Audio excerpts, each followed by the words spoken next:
ये बहुत सुंदर वक्त हम सबों के लिए है। कृपया करके सब इधर ध्यान दें, क्योंकि मैं बड़े खास विषय पर आज संदेश को देने जा रहा हूँ। और मेरा विषय जो है वो है ये परमेश्वर, जो हमारा परमेश्वर है उसकी इस पुस्तक के बारे में। मैंने अपनी पुस्तक को बंद कर लिया है, जिप लगा दिया है, क्योंकि मैं बार बार उसको उठाऊंगा अपने हाथ में। सो मैं आज इस पुस्तक के बारे में आपसे प्रभु के वचन से बात करना चाहता हूँ। और बहुत ज़्यादा देर नहीं, थोड़े समय के लिए, करीब 19-20 स्लाइड से ज़्यादा नहीं है, लेकिन इसका जो शिक्षा है वो बहुत महत्वपूर्ण है। हर एक को जानना ज़रूरी है कि जो वचन आपके मेरे हाथों में है वो क्या है, पहली बात। दूसरी बात, हम इस वचन को किसी भी दुनिया के शास्त्रों से इसकी तुलना नहीं कर सकते।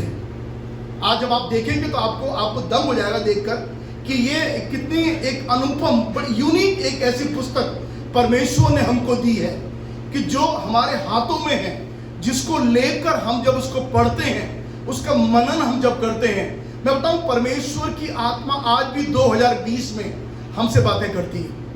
परमेश्वर की आत्मा तब बातें करती है जब उसके शब्दों को, उसके वचन को लेकर हम पढ़ने लगते हैं। तो इसको पढ़ना जरूरी है। कितने लोग हैं, अपना हाथ उठाइए, बाद में, अभी नहीं, मैं जब आपसे पूछता हूं कितने लोग हैं जो उसको लगातार रेगुलर पढ़ते हैं। अगर आप पढ़ते हैं तो हाथ उठाइए अपना। ओके, मैं भी। और कौन है? अगर आप पढ़ते हैं तो वेरी गुड। और ये बस, थैंक यू। आपकी ये किताब एक स्टडी बुक होना चाहिए, है ना जी? स्टडी बुक होना चाहिए। अब मैं चाहता हूं ये आपकी अध्ययन की पुस्तक बन जाए, और जितना आप इसको अध्ययन करेंगे उतना आप परमेश्वर की उपस्थिति को अपने जीवन में महसूस करेंगे। इसमें एक पद लिखा हुआ है, क्योंकि तूने अपने वचन को अपने बड़े नाम से अधिक महत्व दिया है। भजन संहिता में लिखा हुआ है यहाँ पर में कि परमेश्वर ने अपने बड़े नाम से, परमेश्वर के बड़े बड़े नाम है बाइबल में, है ना जी?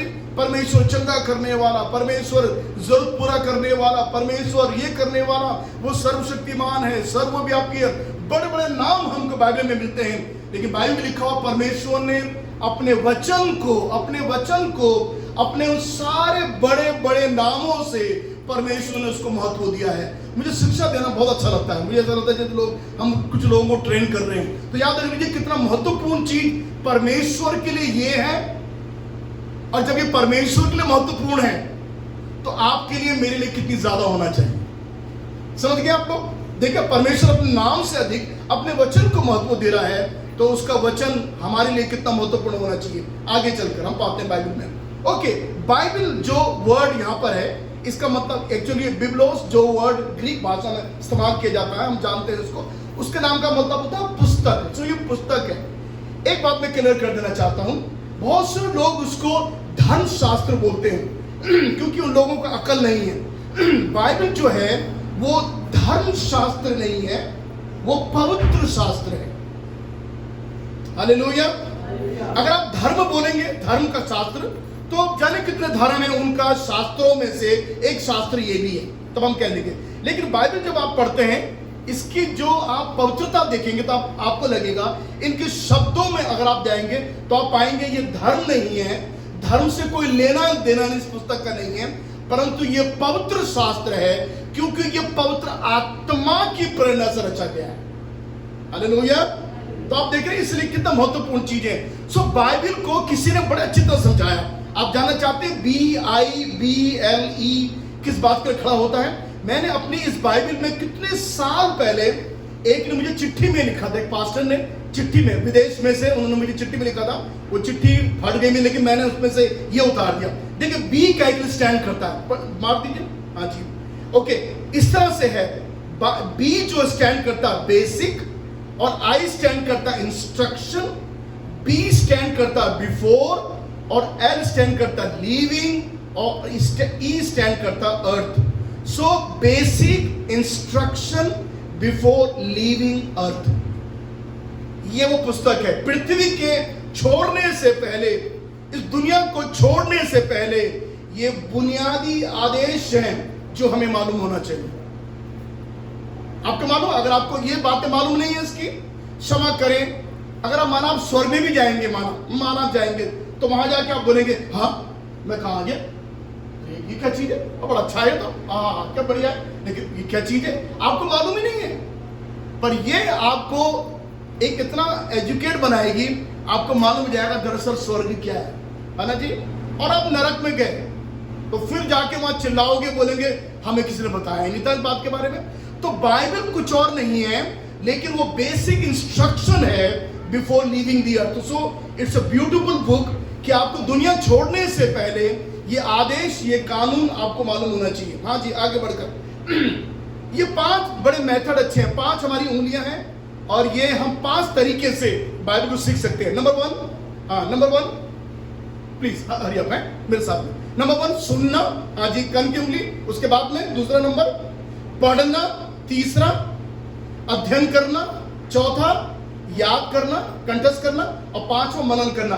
ये 5 बातें हर एक विश्वासी को जानना जरूरी है कि आपको सुनना है, और सुनने के लिए कान की उंगली है। आपको मालूम है आपकी कोई भी उंगली कान में नहीं जाएगी, आपकी ये उंगली जाएगी कान में। देखिए आप समझ रहे हैं, ये कान की उंगली जाएगी आपकी। आप ये नहीं डाल सकते हैं, डालेंगे जाएगा नहीं आपको। इन सब उंगलियों के परमेश्वर ने मतलब दिए हैं। तो ये जो छोटी उंगली है, इसका मतलब आप जब अभी 5 उंगलियों को देखते हैं तो याद रख लीजिए, आपको ये मालूम होना चाहिए मुझे परमेश्वर के वचन का सुनने वाला, बोलिए, होना चाहिए। दूसरा उंगली जो है बताती है हमको पढ़ना होना चाहिए। बहुत से लोग बाइबल पढ़ते नहीं है, वो सुनते बहुत अच्छा है, लेकिन आपको पढ़ने वाला होना चाहिए।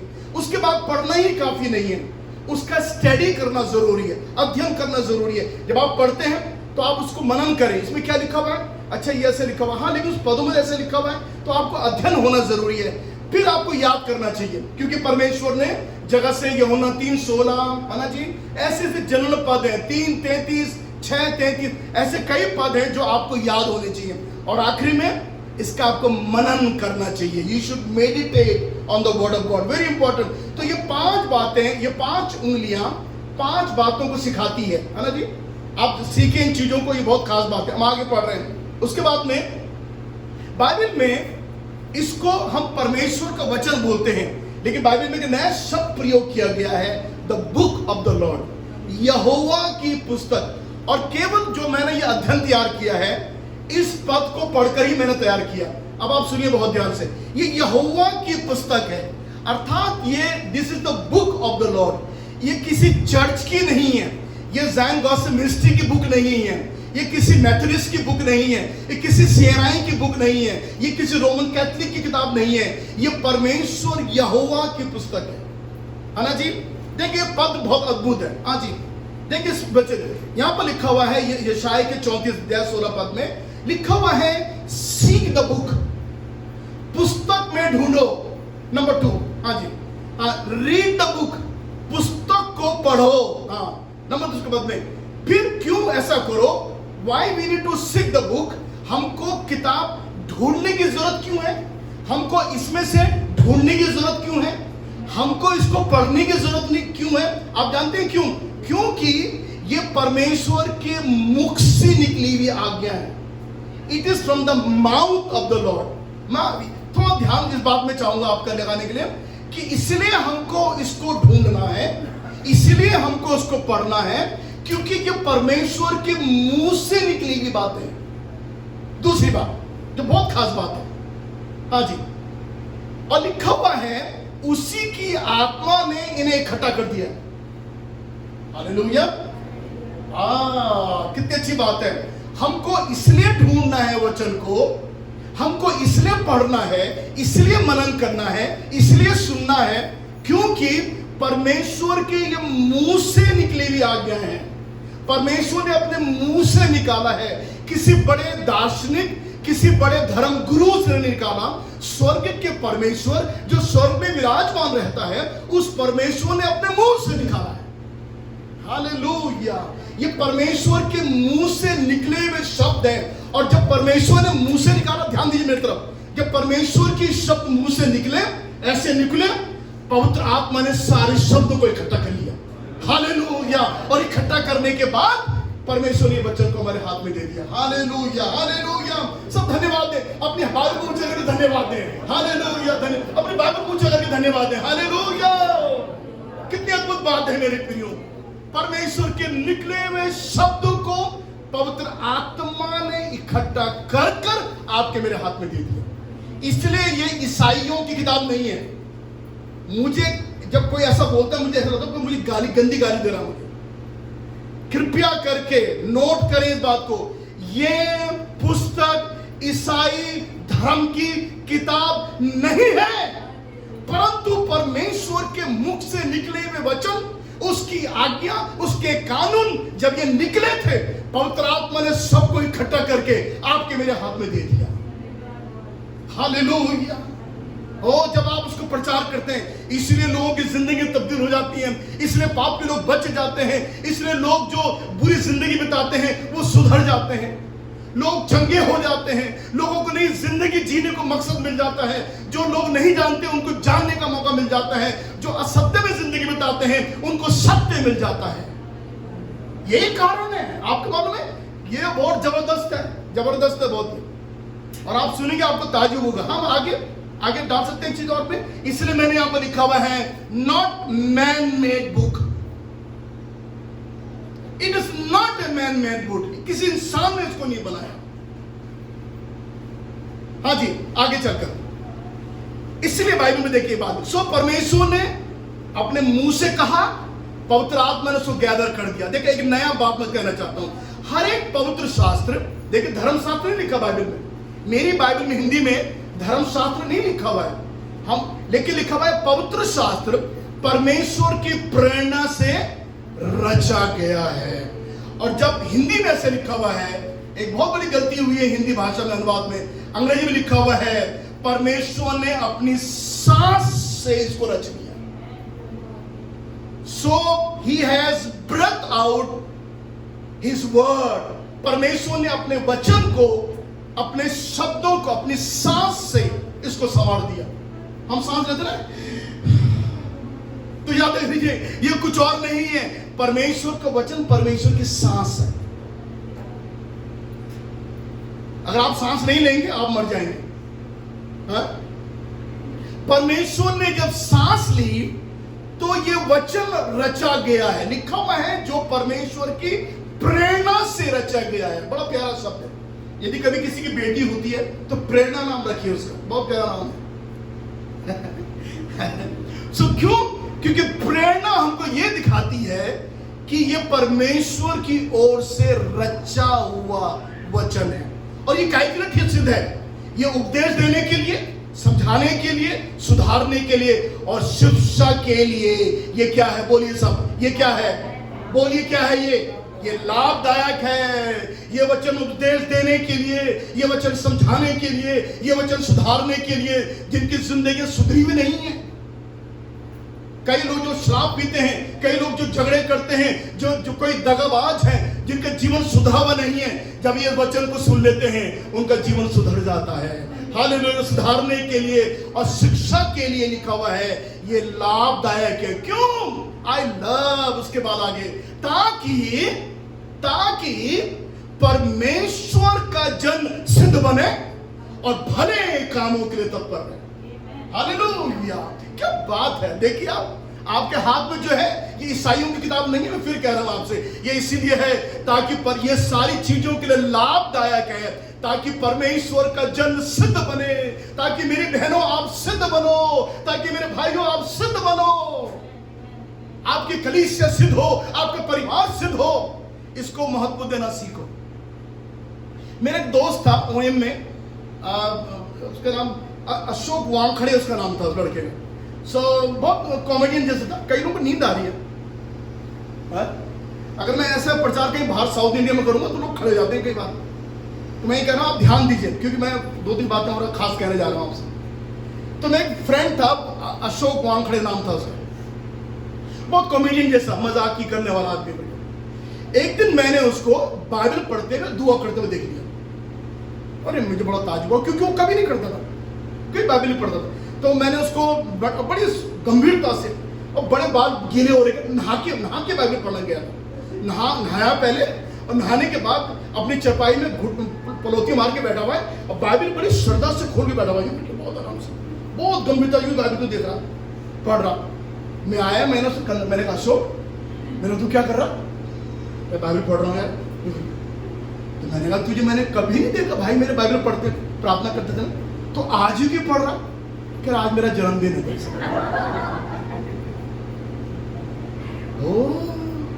कह रहा सुनील मैं बताऊं तुझे, एक्चुअली वो साथ में थे हम लोग, बहुत पहले की बात है। कह रहा मैं कभी बाइबल पढ़ना अब प्रार्थना करना पसंद नहीं करता, ये सब ठीक नहीं है, मतलब क्यों करो उतना, परमेश्वर को तंग करो खाओ। वो ऐसे कॉमेडियन बातें करता था। पर मैं अपने जन्मदिन में बाइबल जरूर पढ़ता हूँ। तो मैंने कहा उस दिन में मत पढ़ो, क्या हो गया, उस दिन में पढ़ना क्या जरूरत है, जब और नहीं पढ़ता मत पढ़ा कर। नहीं उस दिन तो पढ़ना चाहिए भैया, आज मैं पैदा जो हुआ था इसलिए बाइबल पढ़ना जरूरी होता है। तो कई लोगों के लिए बाइबल जंतर मंतर की बात है या तंत्र मंत्र की बात है, या बड़ी एक अंधविश्वास वाली बात है कि आज पढ़ेंगे आज हम करते हैं। कई लोग, मैं बताऊं, कई लोग क्रिसमस में बाइबल पढ़ते हैं, आपको नहीं मालूम, आप मुझे सीख लीजिए। कितने मसीही लोग हैं जो केवल क्रिसमस में बाइबल पढ़ते हैं, मालूम है आपको? वही सोचते हैं कि शुभ दिन है, एक त्योहार है और इस दिन पढ़ना चाहिए। आप ऐसा ना करें मेरे प्रियो, परमेश्वर के वचन को इतने सीमित करने की जरूरत नहीं है, क्योंकि इसकी जो शक्ति है, इसकी जो सामर्थ है वो अनोखी है। हालेलुया, आपके क्रिसमस के पर्व से 10 गुना बढ़कर इसकी सामर्थ्य मैं कहना चाहता हूं। इसलिए परमेश्वर के वचन को का उपदेश समझाने के लिए, सुधारने के लिए, शिक्षा के लिए लाभदायक है, ताकि आप परमेश्वर सिद्ध बने। बताइए दुनिया में ऐसी कौन सी किताब है जो आपको सिद्ध बना सकती है? बोलिए बोलिए बोलिए बोलिए, कौन सी किताब है दुनिया में जो आपको सिद्ध बना सकती है? असिद्ध स्त्री, असिद्ध पुरुष सिद्ध हो जाएगा यदि वो इसके साथ में चलने लगेगा तो। हालेलुया, धन्यवाद। हम आगे बढ़ेंगे। हाँ जी, इसीलिए बाइबल में पहला पत्रस की पत्री में पद लिखा हुआ है, सब पढ़े में बन, सब पढ़े पढ़िए पढ़िए पढ़िए। हाँ,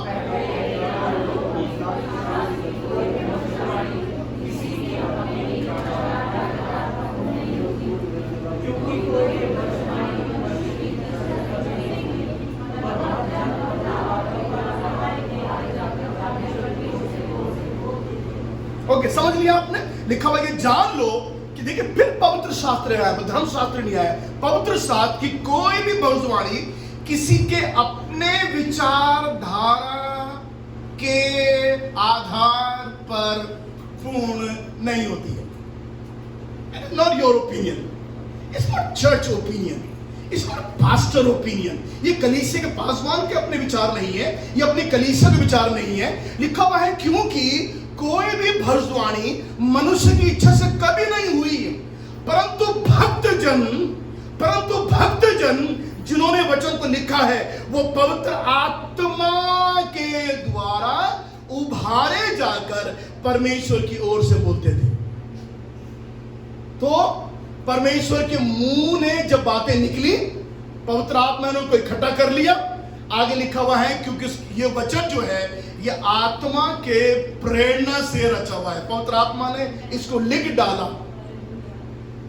कुछ लोग कहते हैं गुफाओं में लिख के बैठा, कोई कह रहा पहाड़ पे लिख के बैठा शास्त्रों के बारे में, लेकिन हमारे लोग कहीं कहीं नहीं बैठे, जहां बैठे पवित्र आत्मा ने बिठाया उनको, और तब पवित्र आत्मा की प्रेरणा से वचन को लिख डाला है। तो जो मेरे आपके हाथों में है, एक साधारण सी पुस्तक समझकर इसके साथ व्यवहार ना करें। आप ये जाने कि ये वचन है जो मनुष्य के द्वारा, मनुष्य की विचारधारा से नहीं बना है, परंतु परमेश्वर की पवित्र आत्मा के द्वारा जब लोग उभारे गए तब इन्होंने वचन को लिख डाला। हालेलुया, कितनी अच्छी बात है। आप जानते हैं जब यूहन्ना ने दर्शन देखा, दूसरी फोटो देखे, यूहन्ना दर्शन देख रहा है, एक मिनट, जब यूहन्ना दर्शन देख रहा है तो वो आत्मा में दर्शन देख रहा है। और आत्मा में काहे का दर्शन देख रहा है? बोलिए ना, काहे का दर्शन देख रहा है? स्वर्ग का दर्शन देख रहा है। प्रकाशित वाक्य की पुस्तक में आप जानते हैं, तो आत्मा में जब यूहन्ना आया तो पतमुस टापू में इसने स्वर्ग का दर्शन देखा, आत्मा में जब आया। तो देखिए, बाइबल का जो लिखने का काम है वो सारा इंसान का कुछ लेना देना नहीं है, आत्मा के द्वारा सब कुछ लिखा गया है।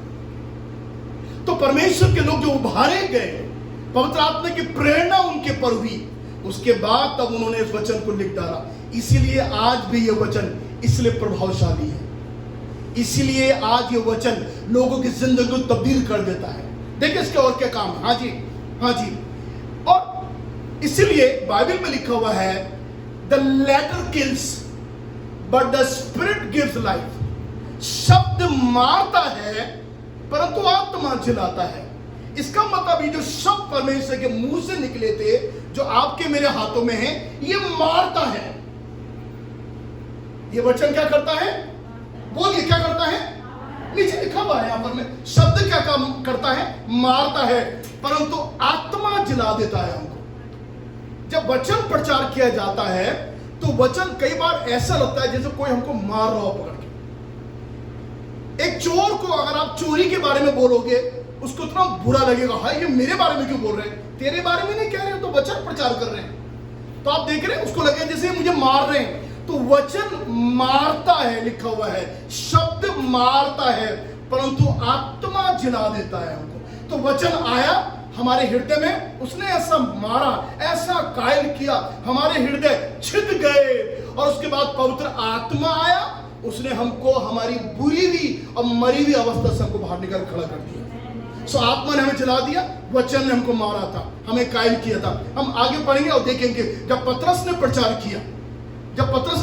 किया, 3000 लोगों ने वचन को ग्रहण किया और बपतिस्मा लिया। ये कौन लोग थे? जिनके पतरस के वचनों से, प्रभु के वचनों से जिनके हृदय छिद गए। कब बोलते हैं हम हृदय छिद गए? जब ऐसा कोई हमसे ऐसी बातें बोल देता है, हाँ? अरे तू तो काली है, तू महंगी है, वो तो मैंने तुझे बना लिया अपनी पत्नी, ऐसी, हाय मेरा पति मेरे बारे में काली बोल रहा है मुझको, मेरा पति कह रहा है कि मैं महंगी हूं, हाय कितना चुभता है ना मन। हाँ, आपकी पत्नी आपको ऐसी बातें बोले तो बातें क्या होती हैं आपके दिल में? चुभती हैं। मेरा पति ने मुझे कैसा बोल दिया, बार बार हो गया मेरा दिल, क्योंकि बात आपने ऐसे बोली, आपके शब्दों ने ऐसी बातें बोल दिया, उसका दिल टूट गया। परमेश्वर का वचन जब प्रचार किया जाता है, कईयों के दिल को तोड़ देता है। हालेलुया। और ये वो लोग होते हैं जो पाप में, अधर्म में जिंदगी बिताते हैं। लिखा हुआ 3000 लोगों ने वचन ग्रहण किया और बपतिस्मा लिया। तो ये कब हुआ? जब शब्द ने मारा और आत्मा ने 3000 लोगों को कलीसिया में दे दिया। हालेलुया। आप कितना समझ रहे हैं मुझे मालूम नहीं, हम आगे बढ़ रहे हैं। हाँ जी। और अब देखिए वचन का आप खास बात देखें, जिस प्रकार से वर्षा और हिम आकाश से गिरते हैं और वहां वो ऐसे लौट नहीं जाते, वरन भूमि में पड़कर उपज उपजाते, जिनसे बोने वाले को बीज और खाने वाले को रोटी मिलती है। तो देखो वर्षा और हिम आपके रोटी पैदा कर रहे हैं। उसी प्रकार मेरा वचन भी है जो मेरे मुख से निकलता है। आई टेल यू बिफोर, मैंने आपसे पहले कहा था, परमेश्वर के मुख से निकलता है, वो व्यर्थ ठहर कर मेरे पास ना लौटेगा, परंतु जो मेरी इच्छा है वो पूरा करेगा, और जिस काम के लिए मैंने उसको भेजा है उसे वो सफल करेगा। आप देख रहे हैं, आप हिंदी पढ़ रहे हैं, तो मेरा वचन क्या है जो कह रहा है वो व्यर्थ नहीं लौटेगा। अगर आप किसी के सामने इन वचनों को कह देते हैं, मैं बताऊं आपको, वो वचन व्यर्थ नहीं लौटेंगे, क्योंकि वो आपके वचन नहीं है, वो परमेश्वर की सांस है, वो परमेश्वर के मुंह से निकली हुई है, जिसे पवित्र आत्मा ने इकट्ठा करके आपको दिया हुआ है। तो वो वचन खाली नहीं लौटेगा।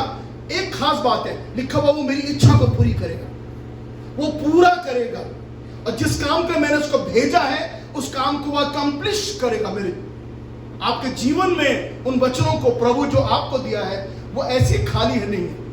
मुझे याद है जब मैं उस समय में प्रभु के वचन को मैंने सुना, जब पहली बार, मैं तो ईसाई परिवार का था, लेकिन जब मैंने पहली बार वचन को सुना, ऐसा कायल में हुआ। मीटिंग के आखिरी दिन मैं रोता ही रहा। मीटिंग के आखिरी दिन जब उन्होंने ऑल्टर कॉल दिया, मैं मेरे आंसू निकल रहे थे। 16 साल का लड़का था, 16 साल की लड़की की क्या उम्र होती, क्या होता है उसका अनुभव, लेकिन परमेश्वर ने मुझे कायल किया अपने वचन से, और मैं रोता रहा। आप जरा सोचिए, कैसा परमेश्वर के वचन ने मुझे मारा, और उसके बाद आत्मा ने मुझे जब जिंदा किया, जब मेरे अंदर आत्मा ने जिंदा किया मुझे, उसका बाद मैंने महसूस किया मैं कितना पापी हूं। मैं रोता था, कई देर में रोता रहा। परमेश्वर ने मेरे पापों को भी दिखाना शुरू कर दिया, और उस छोटी सी उम्र में मैंने अपना दिल प्रभु यीशु को दिया। ओके, सो आप देख रहे हैं कि परमेश्वर का वचन व्यर्थ कुछ नहीं करता है। अगर वो निकल गया तो वो काम करेगा। देखो यीशु मसीह ने एक बात बोला, लिखा हुआ है जा तेरा दास चंगा हो गया। वो कह रहा कहां चंगा हो गया, किधर चंगा हो गया? हाँ जी। उसके बाद जब वो घर पहुंचा वो चंगा हो चुका था। तो उसने कहा कब? उसने कहा इतने बजे, इतने घड़ी में, हिंदी में लिखा हुआ घड़ी में, इस घड़ी में वो चंगा हो गया था। तब उस आदमी को याद आया, अरे अरे अरे अरे, ये वही घड़ी थी जिस समय यीशु ने कहा तेरा दास चंगा हो गया। हालेलुया। देखो ये उसको याद आया, वही घड़ी थी जिस घड़ी में यीशु ने, इसका मतलब जब यीशु ने अपने वचन को भेजा, दास वहां चंगा हो गया। लिखा हुआ है एक जगह, मैंने नोट नहीं करा हुआ है, लिखा हुआ वो अपने वचन को भेजता है और चंगा करता है। तो आप कई बार तो फोन पे हम प्रार्थना करते हैं, तो मैं ये कोशिश करता हूं कि हम लोग ऐसे चालू प्रार्थना ना करें। हम सोचते हैं कि प्रभु के सामने हम प्रभु के वचन को भेजें। प्रभु यीशु मसीह के नाम से तेरा वचन कहता है चंगाई के लिए, हम घोषणा करते हैं और हम चंगाई भेजते हैं, यीशु के नाम चंगा हो जाए।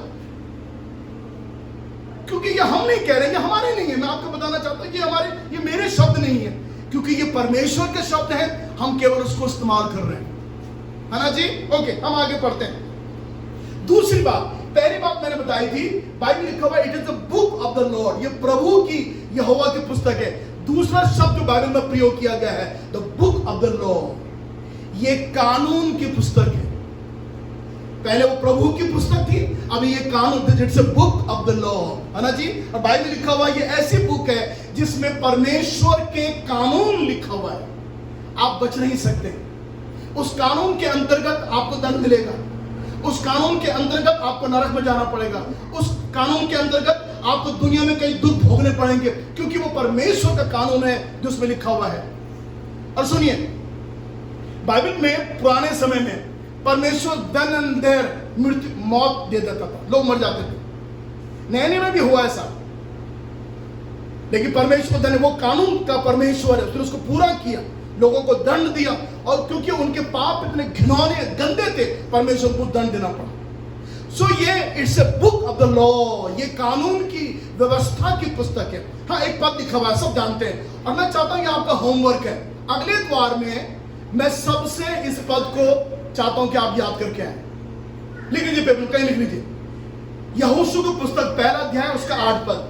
कृपया करके ये आपका होमवर्क है। अगले द्वार में, जब अगले द्वार में आप आते हैं तो मैं आपसे सब सुनना चाहूंगा। हम सब खड़े होंगे, खड़े होने के बाद में इस पद को हम याद करके बोलेंगे, है ना जी। मुझे याद है जब मुझे किसी ने सिखाया नहीं, लेकिन ये पद इतना प्रभाव डाला मेरे जीवन में, मैंने इसको अपने आप से लिखा। व्यवस्था की ये पुस्तक तेरे चित्त से कभी उतरने न पाए, इसमें रात दिन ध्यान दे रहना, इसलिए इसमें जो कुछ लिखा हुआ है उसके अनुसार करने की चौकसी करे। ऐसा होने से तेरे सब काम सफल होंगे और तो प्रभावशाली होंगे, है ना जी। कितनी अद्भुत बात है। मैं ये चाहता हूं अगले द्वार में कृपया करके यहोशू 1 अध्याय 8 पद, अगर आप उसको अपने मसीह जीवन की बुनियाद मानेंगे तो मालूम अब क्या होगा। अगर आपको ये फाउंडेशन बन जाएगा तो क्या होगा, ताकि तेरे सब काम सफल होंगे और तू। आज क्रिश्चियन समाज कमजोर क्यों है मालूम है आपको? आज ईसाई लोग कमजोर क्यों है? उनकी यही समस्या है जो यहां पर है, क्योंकि उन्होंने अभी तक परमेश्वर की व्यवस्था की पुस्तक को अपने चित्त पे नहीं चढ़ाया। This is our problem. हमने कह दिया हाँ लिखा हुआ है, जहां 2 या 3, कुछ लोगों को तो ये पद ऐसे मुंह में रखे जैसे इनके दादा ने इनको दिए होंगे पद वाले, जहां 2 या 3। और मैंने कई सीनियर पास्टर्स को भी ऐसा सुनते देखा है, जहां 2 या 3 4 लोग इकट्ठे होते हैं। मैंने 4 का लिखा हो, 4 का लिखा हो। आप पदों को सही बोला करें, आप जो बाइबल में लिखा उससे बोला करो, अपने मन से ऐड मत करा करो। तो व्यवस्था की ये पुस्तक तेरे चित्त से कभी, ऐसा लिखा हुआ है, तेरे चित्त से ना उतरे, लिखा हुआ है वो कभी उतर नहीं पाए। इसीलिए इसमें रात दिन ध्यान दिए रहना, इसीलिए जो कुछ इसमें लिखा है, जो कुछ इसमें लिखा है उसके अनुसार करने की तो चौकसी करे, क्योंकि ऐसा करने से तेरे सब काम सफल होंगे और तो प्रभावशाली होंगे। आई टेल यू, नो वे आपकी क्रिश्चियनिटी कमजोर कभी नहीं पड़ेगी, आपकी बुनियादें कभी कमजोर नहीं, अगर आप इसको अपने गले का हार बना रहे है ना जी। तो ध्यान रख लीजिए, इस पद को अगले द्वार में इस पद को हम सब बोलने जा रहे हैं, है ना जी। बोलेंगे नहीं बोलेंगे, आप नोट कर दिया, जिनको नहीं मालूम है, यहोशू 1:8 बोलिए, यहोशू 1:8 पद, है ना जी। अगले द्वार में हम सब इसको बोलेंगे, जो नहीं बोलेगा मेरे पास मोटा डंडा यहाँ रखा हुआ है पीछे, और वो काफी बड़ा है, उसमें तेल भी लगा लूंगा थोड़ा सा मैं, ओके। हाँ जी, स्कूल में ऐसे होता ना स्कूल में, हाँ। तो अगले द्वार में आप जरूर, ओके। 1:8 हम आगे बढ़ते हैं। वचन के 7 महत्व हैं, ये आप जल्दी से सीख लीजिए। 7 महत्व वेरी वेरी इंपॉर्टेंट, मुझे बहुत अच्छा लगता है इसको प्रचार करते हुए। वचन के 7, सबसे पहले वचन जो क्या है, वो क्या है? नंबर 1 लिखा हुआ है। हाँ जी, जल्दी से पढ़िए। हाँ, हरी आप जल्दी से, हाँ पढ़िए। हाँ जी, पढ़िए।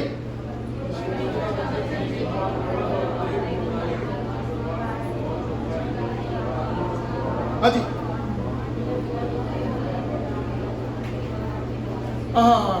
आखिर में हिंदी आती नहीं आप किसी को भी, बाकी में सब लुढ़क गए। परमेश्वर का वचन जीवित और परबल और हर एक 2 धारी तलवार से भी बहुत चोखा नहीं है, बहुत चोखा है।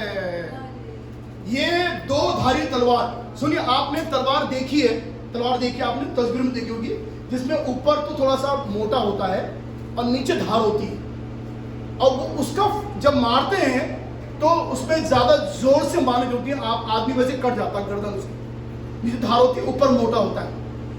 लेकिन बाइबल ऐसे नहीं है, बाइबल में दोनों तरफ धार है, इसमें दोनों तरफ धार है। क्यों? देखिए आगे क्यों धार है। वो जीव आत्मा को गांठ और गूदे को अलग अलग करके वार वार छेदता है। तो परमेश्वर का वचन 2 धारी तलवार के माने, सब जानते हैं हम लोग, है ना जी। और देखिए उसका काम क्या है, जब यह प्रचार किया जाता है, जब हम सुसमाचार में इस्तेमाल करते हैं इसको, तो हम देखते हैं कि परमेश्वर की आत्मा तलवार जब चलती है, अगर वो यूं चलेगी तो कटेगा, अगर यूं चलेगी तो भी कटेगा। और क्या होगा उसके बाद में? वो गांठ गूदे को, बाप रे बाप, क्या हाल हो जाएगा, कटपट के अलग आदमी खत्म, अलग करके वार वार छेदता है। और पतरस के समय में यही हुआ था, लिखा हुआ लोगों के हृदय छिद गए। तो प्रभु का वचन यही कहता, मैंने बताया, और 1976 में जब मैंने वचन को सुना पहली बार, मेरा दिल छिद गया, मैं खूब देर रोता रहा, क्योंकि परमेश्वर की आत्मा ने मुझे कायल किया था। नंबर 2 जल्दी से लिखा हुआ है, वचन जो है, the word is like a hammer, वचन जो है हथौड़े के समान है। और यिर्मयाह यहां पर कहता है, यहोवा की वाणी है, क्या मेरा वचन ऐसा हथौड़ा नहीं जो पत्थर को फोड़ डाले? क्या मेरा वचन ऐसा नहीं कि जो पत्थर को फोड़ डाले? आप जानते हैं, जब ये प्रचार किया जाता है, चाहे मनुष्य का दिल पाप के कारण कितना भी कठोर क्यों ना हो, एकदम से टूट के अलग हो जाता है। हाँ जी, ऐसा हुआ, मैंने कई लोगों के जन्म देखा, धर्म ने लोगों को दिल को मुलायम नहीं किया, आपके संस्कारों ने आपके दिल को मुलायम नहीं किया, सुनिए, आपके घर के माहौल ने आपके दिल को मुलायम नहीं किया। लेकिन जब उन्होंने परमेश्वर के वचन को सुना, मैंने देखा है मोटे मोटे दिल भी टूट गए, क्योंकि ये प्रभु का वचन है। एक बात मैं आपसे कहना चाहता हूं, बहुत ध्यान से सुने। मूसा जब मरा, मूसा के मरने के बाद, लिसन, यहां इधर मत देखे, दुनिया में सबसे ज्यादा लोग रोए हैं किसी के मरने के बाद, वो मूसा का दिन था। मूसा के मरने के बाद बाइबल में लिखा हुआ है 30 दिन तक लोग रोते हैं, विलाप करते रहे। Do you know this? जब आदमी मरता है कितने दिन रोएगा? हाँ जी, कितने दिन रोते हैं हम लोग? 1 हफ्ता। 1 हफ्ते के बाद में बीवी उठी हो जाती है, बिल्कुल सो जाती है। अब कितना रोएगी बेचारी? बहुत रोएगी। 10 दिन बस। लेकिन बाइबल में लिखा हुआ है, दुनिया के इतिहास में एक ऐसा पुरुष जब मरा, उसके लिए लोग 30 दिन तक लोग रोते रहे, विलाप करते रहे मूसा की मौत के बाद में। न सुने, मूसा के मरने के बाद 30 दिन तक लोग रोते और विलाप करते रहे। लेकिन एक पुरुष ऐसा है दुनिया में, एक जन दुनिया में ऐसा आया जिसके लिए आज भी लोग रोते हैं। 2000 वर्ष बीत चुके हैं उसके बीत जाने के बाद, उसके स्वर्ग जाने के बाद आज भी लोग उसके लिए आंसू बहाते हैं, उसके मृत्यु के लिए आंसू बहाते हैं। ये क्यों? क्योंकि परमेश्वर का वचन जब हथौड़े के माने आपके मेरे हृदय में लगा, ये सब टूट गया, सब टूट गया मेरे प्रियो। हमने क्रूस की मृत्यु को जान लिया, हमने यीशु के दुख को जान लिया। आज भी हम रोते हैं, आज भी हम रोते हैं। 2000 वर्ष बीत चुके, इतना कोई किसी ने नहीं रोया मेरे प्रियो, इतना कोई किसी रोता नहीं है। एक पुरुष संसार में ऐसा आया जिसके लिए आज भी 2000 वर्ष बीत चुके हैं, आज भी लोग रोते हैं उसके लिए, और उसका नाम यीशु मसीह है। Hallelujah, hallelujah. क्योंकि ये वचन जब लगता है लोगों पर, ओ आपकी जिंदगी हिल जाती है, आप बदल जाते हैं। नंबर 3 और के बाद लिखा वचन बीज के समान है। लिखा ना जी, लिखा हुआ क्योंकि तुमने नाशवान नहीं पर अविनाशी बीज से परमेश्वर के जीवते, बाप रे बाप, परमेश्वर के जीवते और सदा ठहरने वाले, इट अबाइड्स फॉरएवर, वो हमेशा के लिए बना रहने वाला वचन है। लिखा हुआ है वचन के द्वारा नया जन्म पाया है। तो आपका जो नया जन्म हुआ है वो हमारे कारण नहीं हुआ, वो इसके कारण हुआ। हालेलुया, सब बोले हालेलुया। और कैसे? नाशवान नहीं, ये नाशवान नहीं है। दुनिया में एवरीथिंग इज पेरिशेबल, लेकिन बाइबल लिखा हुआ है परमेश्वर का वचन जो अविनाशी, अविनाशी बीज से जब ये बीज बोया जाएगा। मैं आपसे ये कहना चाहता हूं, दुनिया के सारे बीज सड़ सकते हैं बोने के बाद में, लेकिन ये ऐसा वचन है जब बोया जाएगा सड़ेगा नहीं, सड़ेगा नहीं बिल्कुल भी। आपकी जिंदगी में जब बोया गया वो बीज सड़ा क्या? 16 साल की उम्र के वचन मेरे मन में बोया गया है। देखिए आज भी मैं फ्रूटफुल हूं, आज भी परमेश्वर ने मुझे आशीष दी है, ये इसके वजह से है।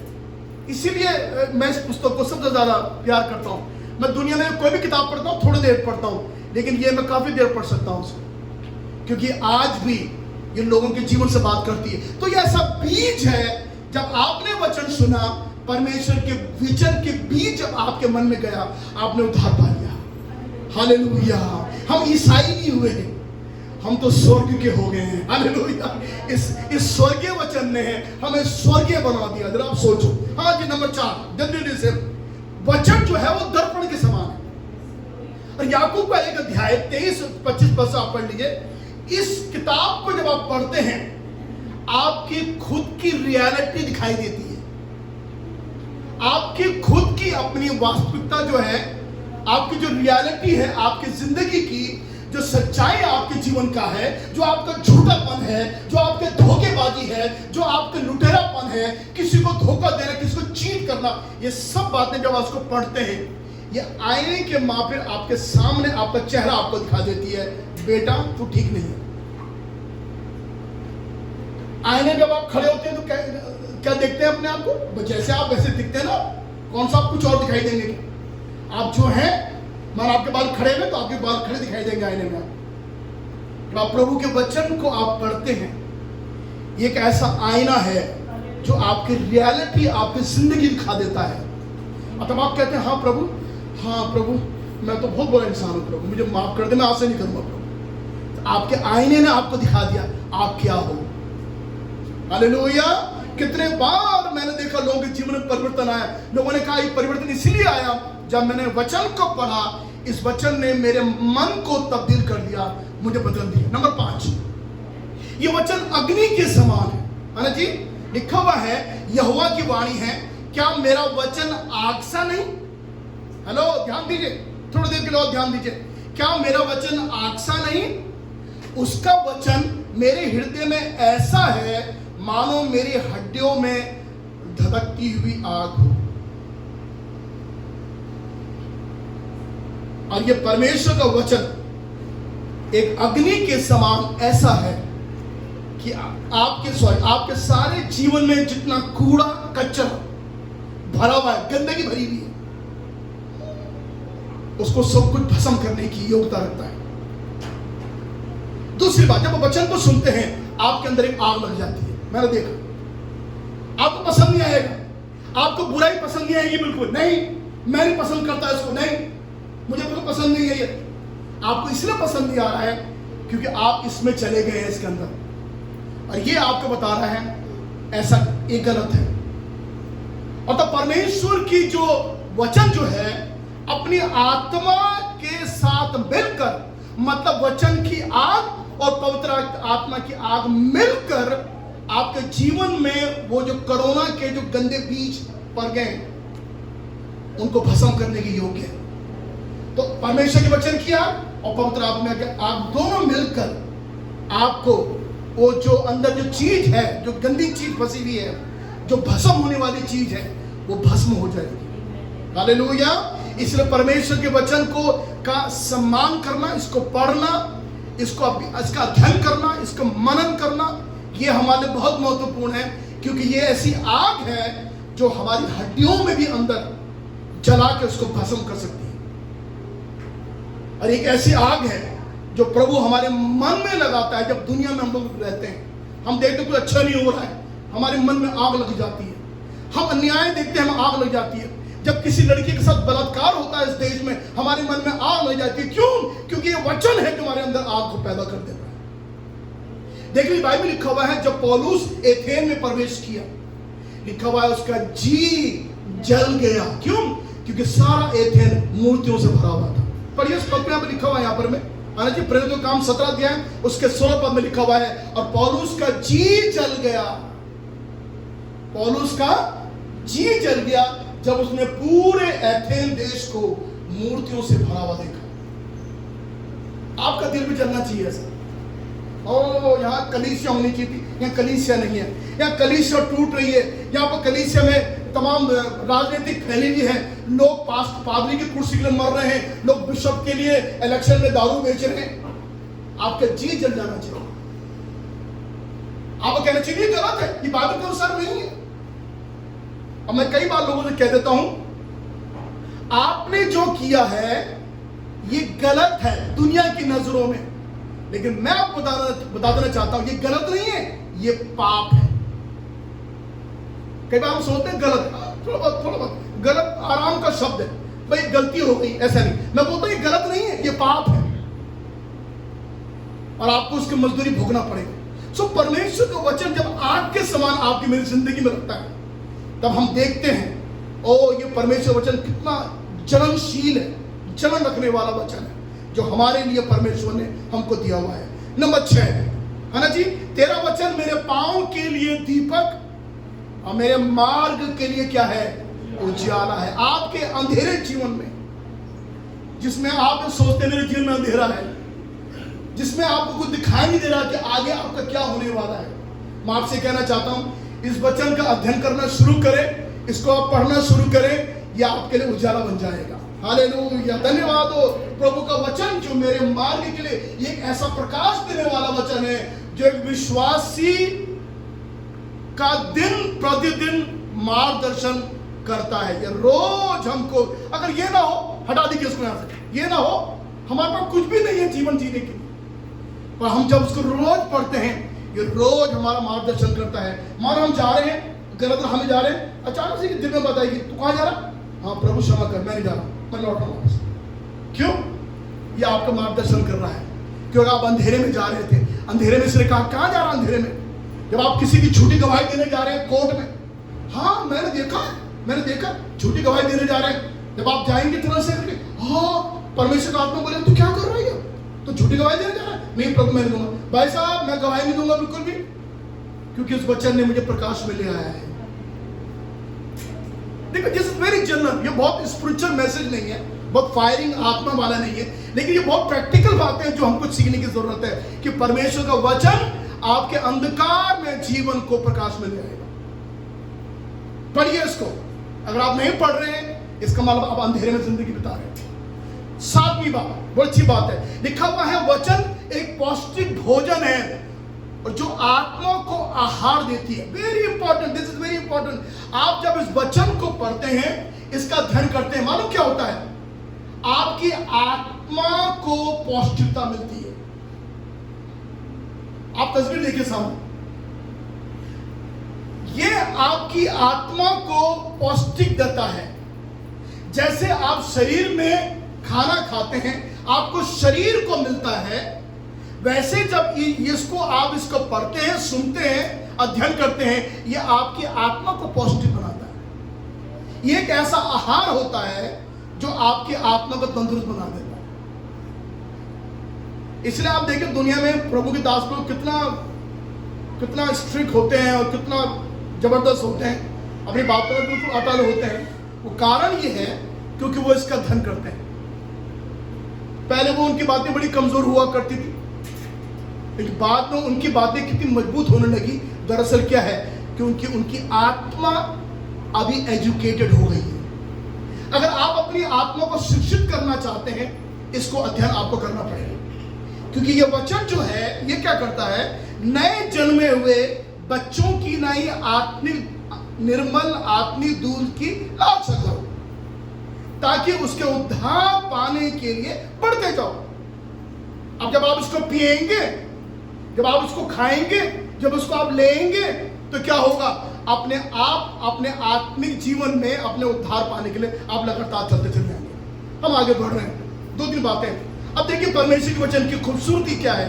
The beauty of this word. लिखा हुआ आकाश और पृथ्वी टल जाएंगे, परंतु मेरा वचन, मेरी बातें कभी नहीं टलेंगी। यीशु ने कहा, यीशु ने कहा है, यीशु ने कहा आकाश भी टल जाएगा, पृथ्वी भी टल जाएगी। This is for the end days. और ये मत्ती के 24 अध्याय में यीशु मसीह कह रहा है ये सारा समाप्त हो जाएगा, लेकिन जो वचन प्रभु ने दिए थे अपने मुंह से, जीवन के अनंत काल तक बने रहेंगे, वो कभी अंत नहीं होगा उनका। तो ये वचन वो है जो अनंत काल तक ठहरने वाला वचन है। हालेलुया, हालेलुया, धन्यवाद हो प्रभु का। ये पवित्र वचन जो आपके हाथों में है, ये सदा काल के लिए बना रहने वाला वचन है।